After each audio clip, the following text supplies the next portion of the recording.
बिस्मिल्लाहिर्रहमानिर्रहीम। इस शहर में आवारा कुत्ते झंझनाते फिरते और गरीब का बच्चा के लिए खतरनाक होता है। कराची में डेली 60 से 70 केसेस डॉग बाइट्स के रिपोर्ट होते हैं। पिछले साल सुबह सिंध में 1,86,000 कुत्ते के काटने के केसेस रिपोर्ट हुए और कुछ नहीं किया जाता। महज बातें, महज ऐलानात, बयानात। हमने अब ऐलान किया कि KMC की बिल्डिंग के बाहर इस शहर से आवारा कुत्ते पकड़ कर इनके दफ्तर के बाहर खड़े करेंगे, डिमॉन्स्ट्रेट करेंगे, एहतजाज करेंगे कि ये आपकी जिम्मेदारी थी, आपकी नाअहली है। पिछले साल ऐलानात हुए कि 1 अरब रुपए मुख्तस किए गए, जो स्टेरिलाइज किया जाएगा, वैक्सीनेट किया जाएगा, कुछ नहीं किया गया। दुनिया भर में स्ट्रे डॉग्स को वैक्सीनेट किया जाता, स्टेरिलाइज किया जाता। यहाँ एक बड़ा आसान फार्मूला है कि जहर दे दिया, मार दिया और लाशों को कहीं दफना दिया और फेंक दिया, कचरे में डाल दिया। जब ये कुत्ते काटते गरीब के बच्चे को तो सरकारी अस्पताल में वैक्सीन अवेलेबल नहीं होती। लाड़काना में ऐसा एक वाक़या हुआ जिस पर सू फोटो लिया गया,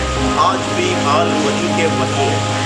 ये कहना कि इख्तियार नहीं, पहले तो मेयर के पास इख्तियार थी, आज तो एडमिनिस्ट्रेटर है, आपका एडमिनिस्ट्रेटर है। आपने कहा था कि जब हमारा सेटअप आएगा तो शहर में तब्दीली आएगी। कहाँ है ये भी काम? क्या NGOs ने करना है? क्या अब कुत्ते पकड़ना भी NGOs ने काम करना है?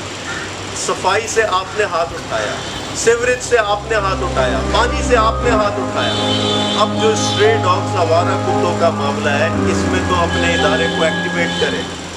नहीं करेंगे, हम एहतजाज करेंगे, हम शोर मचाएंगे अपने मुनफरिद अंदाज में। जैसे पहले हमने गटर के ढक्कन, कचरा, सीवरेज, इन इश्यूज को उजागर किया, आज ये एक गरीब तबके का मामला है, एक आम आदमी के दिल का दर्द है, उसको हम उठाएंगे, दुनिया को दिखाएंगे, मेन स्ट्रीम मीडिया में लाएंगे।